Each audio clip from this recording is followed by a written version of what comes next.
मित्रों नमस्कार। ज्योतिष विद्या सागर में मित्रों आपका स्वागत है।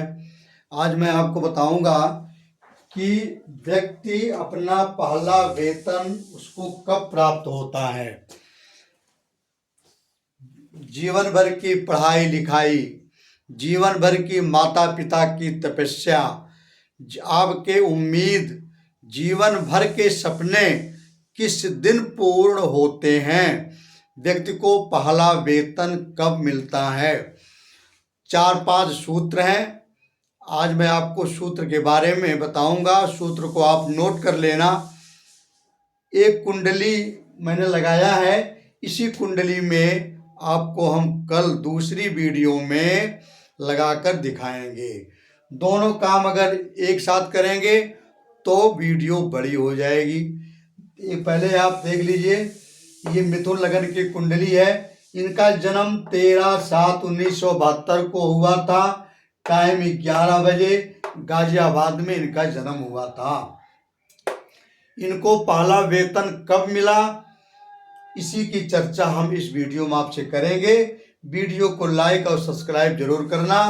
सूर्य इनके आत्मकारक है, चंद्रमा सूर्य इनके अमात्य कारक हैं, चंद्रमा आत्मकारक है, गुरु दारा कारक है और बुध मात्र कारक है। इनकी धनु में वृषभ की दशा चल रही है। धनु की महादशा है और वृषभ की अंतरदशा है। अमात्य कारक ग्रह का महादशा और अंतरदशा में प्रभाव होना चाहिए। देखिए, पहले वेतन के समय आपका सबसे कीमती चीज क्या आपको देखना है कि जो आत्मकारक ग्रह हैं, अमात्य कारक, जो आपकी दशा चल रही है, महादशा या अंतरदशा, उनका प्रभाव आपके अमात्य कारक ग्रह से होना चाहिए।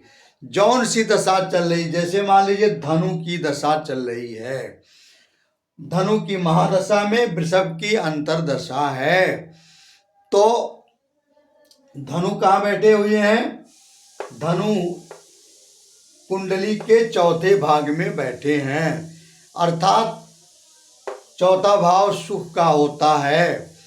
तो इस दशा से धनु जो भी दशा चल रही है उसका अमात्य कारक से दृष्टि हो या स्थान परिवर्तन हो या अमात्य कारक वहां बैठे हों। पहली शर्त आपने क्या समझा? महादशा अंतरदशा नाथ से अमात्य कारक जो आपके कुंडली में हो, उनका जब संबंध बनता है उस समय आपको वेतन, पहला वेतन का योग मिलता है। या उस दशा से 10वें या 11वें में बैठे हों अमात्य कारक, तो भी ये शुभ योग बना देंगे। जैसे यहां एक मैं आपको बता देता हूं, अमात्य कारक सूर्य है, अमात्य कारक सूर्य है। अमात्य कारक ही आपके कुंडली में आपके नौकरी के मालिक होते हैं।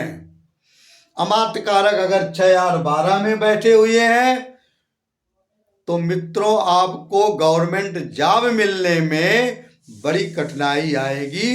हो सकता है कि न भी मिले। अमात्य कारक का स्थान कौन कौन सा है? शुभ स्थान केंद्र या त्रिकोण। अमात्य कारक आपके लगन कुंडली में 1, 4, 7, 10 में बैठे हों या अमात्य कारक 1, 5, 9 में बैठे हों, तब आपके अमात्य कारक अच्छे स्थान पे हैं।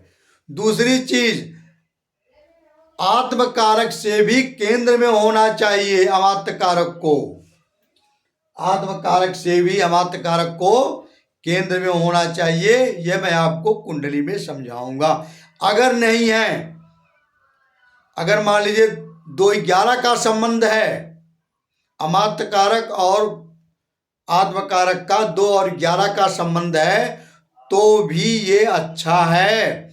अब जैसे इस कुंडली में अमात्य कारक चंद्रमा है। अमात्य कारक कौन है? चंद्रमा जी हैं। चंद्रमा से आत्मकारक 12वें में बैठे हैं, 2 और 12 का संबंध बन रहा है। लेकिन लगन से 10वें और 11वें घर में है, ये भी एक सुख संबंध है।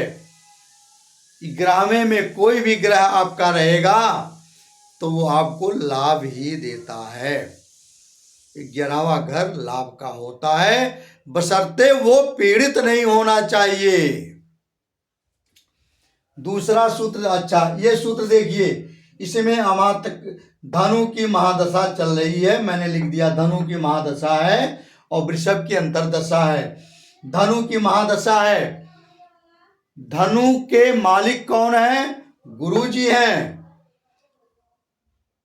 तो मैंने बताया था कि दशा के समय आपके अमात्य कारक का संबंध आपके महादशा या अंतरदशा से हो या उनके मालिक से हो।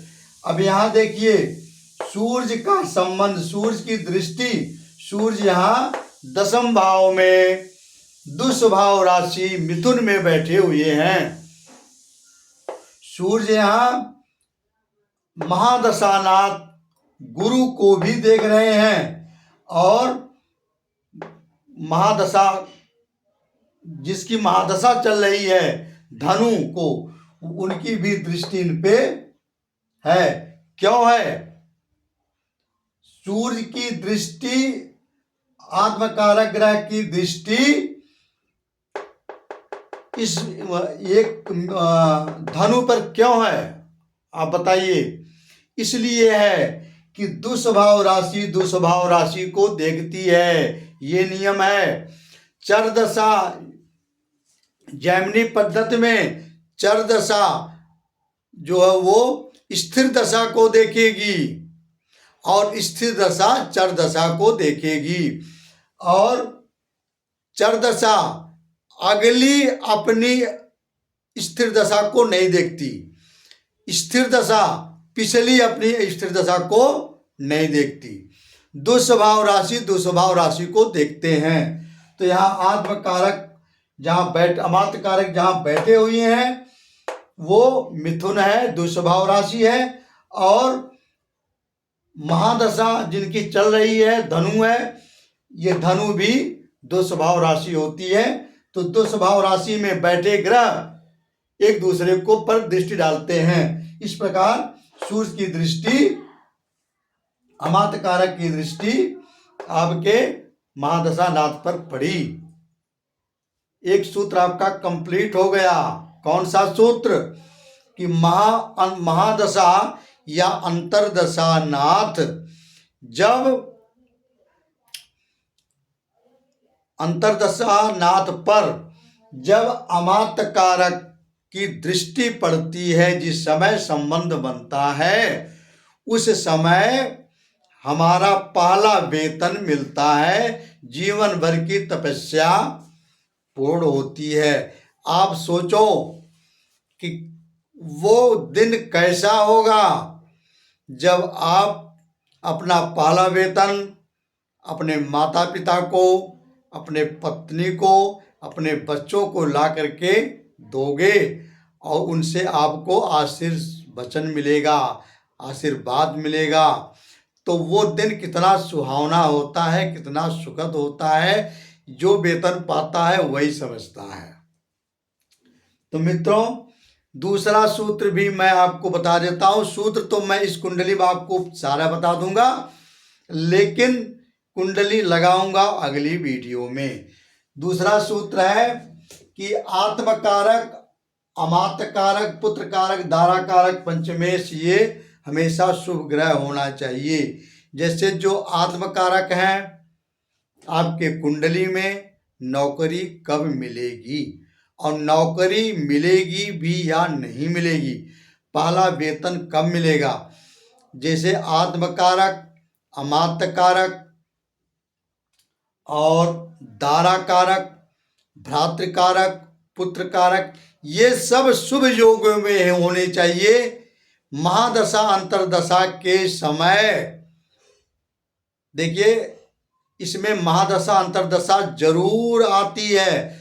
उसी समय जब आपकी महादशा अंतर्दशा आएगी तभी आपको ये योग सफल होंगे। कुंडली में योग तो बहुत सारे बनते हैं, जब उनकी महादशा अंतर्दशा आएगी उस समय ही ये काम आपका सफल होगा।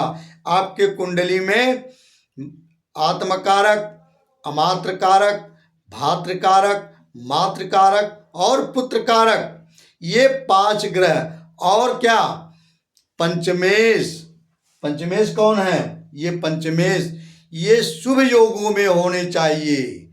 या तो अच्छा महादशा अंतर्दशा नाथ से